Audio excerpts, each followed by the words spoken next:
అందరికీ నమస్కారం. శ్రీమాత్రే నమః. వారాహిదేవి నవరాత్రుల సందర్భంగా ఈరోజు 6వ రోజు పూజ చేసుకోవడం జరిగింది. ఓం శ్రీ వారాహి దేవి నమః. ఓం శ్రీ వారాహి దేవి నమః. ఓం శ్రీ వారాహి దేవి నమః. ఓం శ్రీ వారాహి దేవి నమః. ఓం శుక్లాంబరధరం విష్ణుం శశివర్ణం చతుర్భుజం ప్రసన్నవదనం ధ్యాయేత్. శుక్లాంబరధరం విష్ణుం శశివర్ణం చతుర్భుజం ప్రసన్నవదనం ధ్యాయేత్ సర్వవిఘ్నోపశాంతయే. అగజానన పద్మార్కం గజాననమహర్నిశం అనేకదంతం భక్తానాం ఏకదంతముపాస్మహే. ఓం గం గణపత దీపత్వం బ్రహ్మరూపోऽसि జ్యోతిషం ప్రభురవ్యయః. సౌభాగ్యం దేహి పుత్రాన్ చ సర్వాన్ కామాన్ చ దేహి. ఓం ఆచమనం. ఓం కేశవాయ నమః.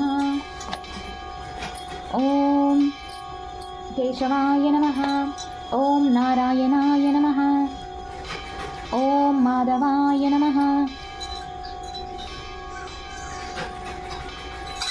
ఓం గోవిందాయ నమః. ఓం విష్ణవే నమః. ఓం మధుసూదనాయ నమః. ఓం త్రివిక్రమాయ నమః. ఓం వామనాయ నమః. ఓం శ్రీధరాయ నమః. ఓం హృషికేశాయ నమః. ఓం పద్మనాభాయ నమః.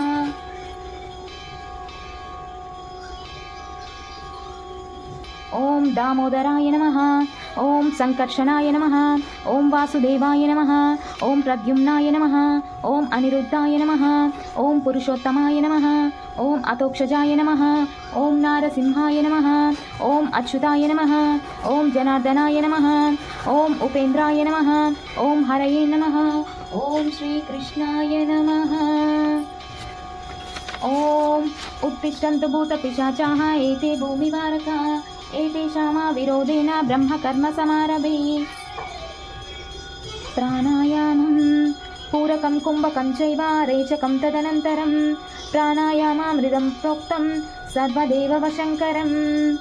ఓం సంకల్పం మమ ఉపాత్త సమస్త దురితక్షేద్వారా శ్రీ వారాహి దేవతా ప్రీత్యర్థం సర్వేషాం గోత్రోద్భవానాం జీవానాం క్షేమ స్థైర్య విజయ అభయ ఆయురారోగ్య ఐశ్వర్యాభివృద్ధ్యర్థం ధర్మార్థ కామ మోక్ష చతుర్విధ పురుషార్థ ఫల సిద్ధ్యర్థం ధనధాన్య సమృద్ధ్యర్థం ఇష్టకామ్యార్థ సిద్ధ్యర్థం అస్మిన్ దేశే గోవధ నిషేధార్థం గో సంరక్షణార్థం సకల లోక కళ్యాణార్థం వేద సంప్రదాయాభివృద్ధ్యర్థం ధనకనక వస్తువాహనాది సమృద్ధ్యర్థం సర్వతోముఖాభివృద్ధ్యర్థం మహాకాళీ మహాలక్ష్మీ మహాసరస్వతి స్వరూప వారాహి దేవతాం ఉద్దిశ్య యావత్ శక్తి ధ్యాన ఆవాహనాది షోడశోపచార పూజాం కరిష్యే. ఆగమార్థాం తు దేవానాం గమనార్థాం తు రాక్షసాం కురు ఘంటారవం తత్ర దేవతాహ్వానలాంఛనం.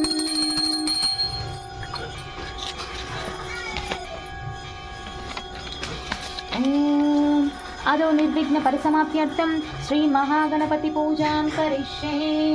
సుముఖైచ్చక దంతచ్చ కపిలో గజకర్ణకః లంబోదరచ్చ వికటో విఘ్నరాజో గణాధిప ధూమకేతుర్గణాధ్యక్ష కాలచంద్రో గజాననః వక్రతుండా శూర్పకర్ణో హేరంబస్కందపూర్వజः షోడశైతాని నామాని యః పఠేత్ శృణుయాదపి.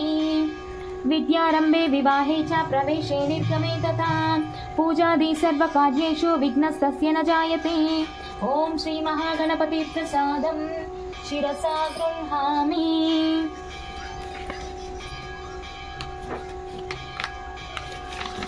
ఓం శ్రీ వారాహి దేవతాముద్దిశ్య షోడశోపచార పూజాం కరిష్యే. ధ్యానం కృష్ణవర్ణాం తు వారాహీం మహిషస్తాం మహోదరీం వరదాం దండినీం ఖడ్గం బిభ్రతీం దక్షిణే కరే పేటపాత్రాభయాన్ వామే సూకరస్యాం భజామ్యహం. శ్రీ వారాహి దేవ్యై నమః. ధ్యాయామి ఆవాహనం ఉగ్రరూపం మహాదేవీం శత్రునాశన తత్పరాం త్రిశక్తిరూపిణీం అంబాం వందేహం కార్యసిద్ధయే. ఓం శ్రీ వారాహి దేవ్యై నమః. ఆవాహయామి ఆసనం సూర్యాయుత నిభస్ఫూర్తే స్ఫురద్రత్న విభూషితే రత్నసింహాసనమిదం దండనాథాం ప్రగృహ్యత. ఓం శ్రీ వారాహి దేవ్యై నమః.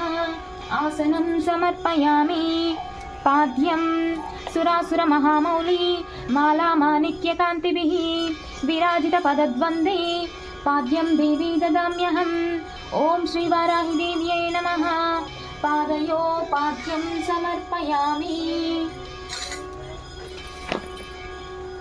अर्घ्यं पुष्पचन्दनदूर्वादि संयुतं जाह्नवीजलं शङ्खगर्भस्थितं शुद्धं गृह्यतां समयेश्वरी ॐ श्रीवाराहिदेव्यै नमः हस्तयोम् अर्घ्यं समर्पयामि आचमनीयं पुण्यतीर्थोदकं चैव विशुद्धं शुद्धिदं सदा गृहाणाचमनं देवी रिपुसंहारताण्डवी ॐ श्रीवाराहिदेव्यै नमः आचमनीयं समर्पयामि स्नानं पयोदधि घृतोपेतं शर्करा मधुसंयुतं पञ्चामृतमिदं स्नानं गृहाणासुरपूजिता ॐ श्रीवाराहिदेव्यै नमः पञ्चामृतस्नानं समर्पयामि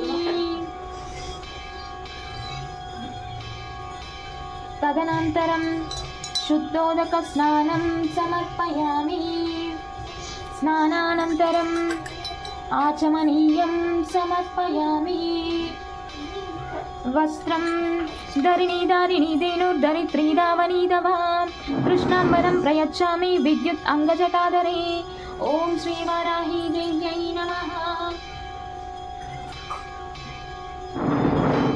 वस्त्रयुग्मं समर्पयामि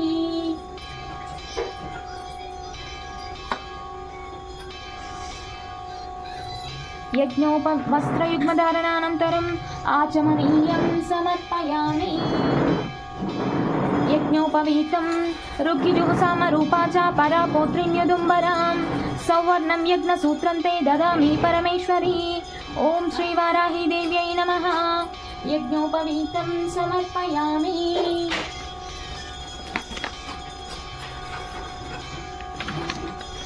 गन्धं कस्तूरी कुङ्कुमैर्युक्तं घनसारविमिश्रितं मलयाचलसम्भूतं चन्दनं प्रतिगृह्यताम् ॐ श्रीवाराहिदेव्यै नमः श्रीगन्धान् धारयामि हरिद्रा कुङ्कुमादिसुगन्धद्रव्याणि समर्पयामि पुष्पम् आभरणं तुरीयावनसम्भूतं नानागुणमनोहरम् आनन्दसौरभं पुष्पं गृह्यतां परदेवता श्रीवाराहिदेव्यै नमः पुष्पाभरणानि समर्पयामि ॐ श्रीवाराहिदेवतामुद्दिश्य अथ अङ्गपूजप्रारम्भः ॐ श्रीवाराह्यै नमः पादौ पूजयामि ॐ श्रीभक्तोपद्रवनाशिन्यै नमः गुल्फौ पूजयामि पीठात्मिकायै नमः जानुनी पूजयामि उन्मत्तभैरवाङ्कस्तायै नमः ऊरुं पूजयामि सिंहवाहनायै नमः कटिं पूजयामि नीलास्यायै नमः नाभिं पूजयामि पञ्चम्यै नमः उदरं पूजयामि परमेश्वरवल्लभायै नमः हृदयं पूजयामि गणस्तनसमोपेतायै नमः स्तनौ पूजयामि मुसलधारिण्यै नमः भुजद्वयं पूजयामि भक्तानाम् अभयप्रदायै नमः कण्ठं पूजयामि क्रोडाननायै नमः मुखं पूजयामि सुनासिकायै नमः नासिकां पूजयामि कपिललोचनायै नमः नेत्रे पूजयामि चिन्तितार्थप्रदायिन्यै नमः कर्णौ पूजयामि अशुभवारिण्यै नमः ललाटं पूजयामि वराहवदनायै नमः शिरः पूजयामि शत्रुनाशिन्यै नमः सर्वाण्यङ्गानि पूजयामि इति श्रीवाराहिदेवतामुद्दिश्य अथ अङ्गपूजा सम्पूर्णम् वाराही स्तुतिः नमोऽस्तु देवी वाराही जयैकारस्वरूपिणी जपित्वा भूमिरूपेण नमो भगवत प्रिये जय क्रोडास्तु वाराही देवी त्वां च नमाम्यहम् जय वाराही विश्वेशी मुख्यवाराही ते नमः मुख्यवाराही वन्दे त्वाम् अन्धे अन्दिनि ते नमः सर्वदुष्टप्रदुष्टानां वाक्स्तम्भनकरी नमः नमस्तम्भिनि स्तम्भे त्वां जृम्भे जृम्भिनि ते नमः रुन्दे रुन्दिनि वन्दे त्वां नमो देवी तु मोहिनी स्वभक्तानां हि सर्वेषां सर्वकामप्रदे नमः बाहोस्तम्भकरी वन्दे चित्तस्तम्भिनि ते नमः चक्षुस्तम्भिनि त्वां मुख्या स्तम्भिनि ते नमो नमः जगत्स्तम्भिनि वन्दे त्वां जिह्वास्तम्भनकारिणी स्तम्भनं कुरु शत्रूणां कुरु मे शत्रुनाशनं शीघ्रं वस्यञ्च कुरुते योग्ने वाचात्मिके नमः तजतुष्टयरूपे त्वां शरणं सर्वदा भजे होमात्मिके फट्रूपेण जयाद्यानने शिवे देहि मे सकलान् कामान् वाराही जगदीश्वरी नमस्तुभ्यं नमस्तुभ्यं नमस्तुभ्यं नमो नमः अनुग्रहस्तुति किं दुष्करं त्वयि मनोविषयं गतायां किं दुर्लभं त्वयि विदानुवदर्चितायां किं दुष्करं त्वयि सकृत्स्मृतिमागतायां किं दुर्जयं त्वयि कृतस्तुतिवादपुंसा ॐ श्रीवाराहिदेव्यै नमः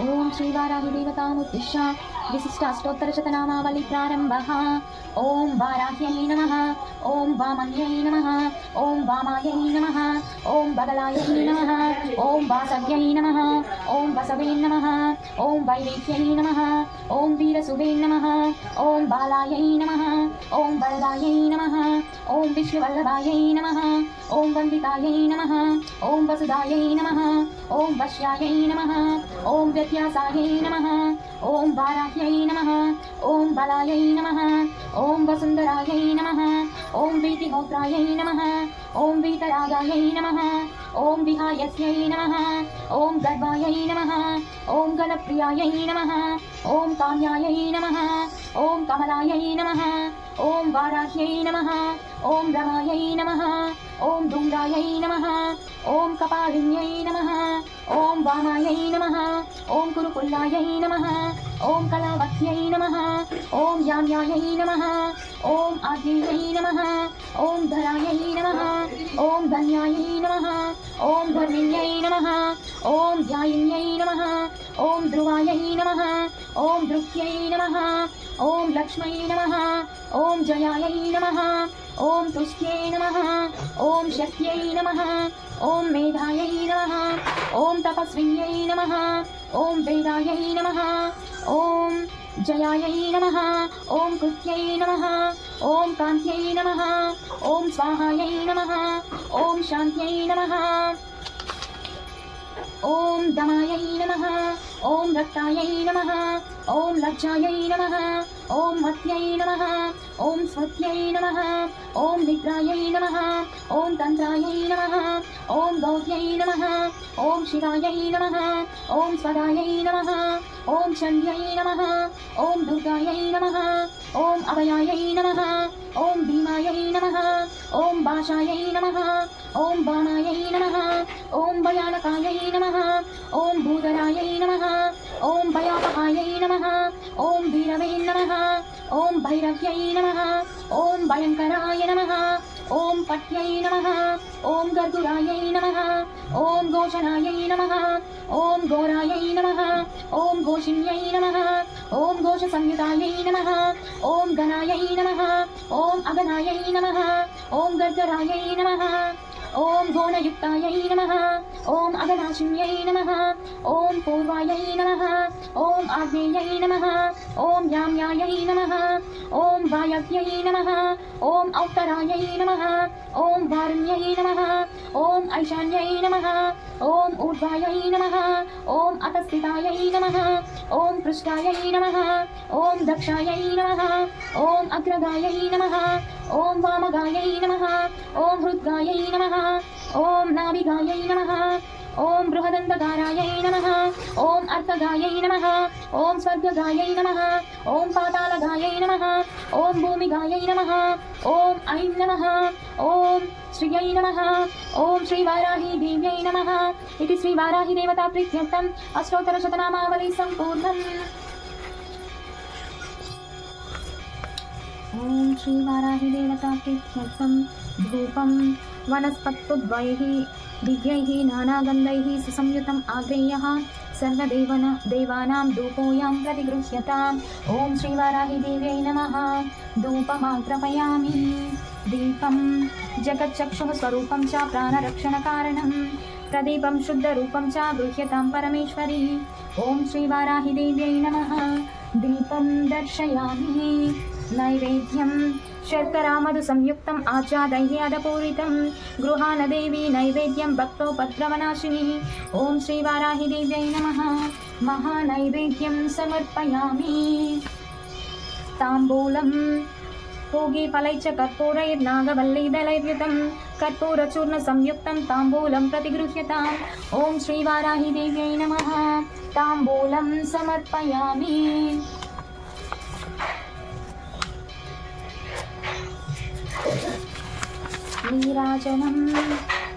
नीराजनं समानीतं कर्पूरेण समन्वितं तुभ्यं दास्याम्यहं देवी गृहेणाहलधारिणी। सन्ततश्रीरस्तु समस्तमङ्गलानि भवन्तु, नित्यश्रीरस्तु नित्यमङ्गलानि भवन्तु।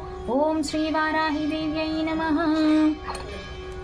सर्वमङ्गलमाङ्गल्ये शिवे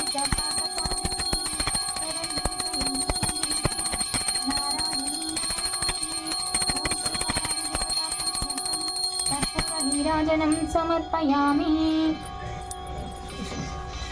पंचमी दण्डनाथा च संकेता समयेश्वरी, तथा समय संकेता वाराही पौत्रिणी शिवा। वाताली च महासेना प्राज्ञा चक्रेश्वरी, तथा अरिग्नि भूमिरूपेण कुरु मे शत्रुनाशनम्। ॐ श्रीवाराहिदेव्यै नमः। मन्त्रपुष्पं समर्पयामि।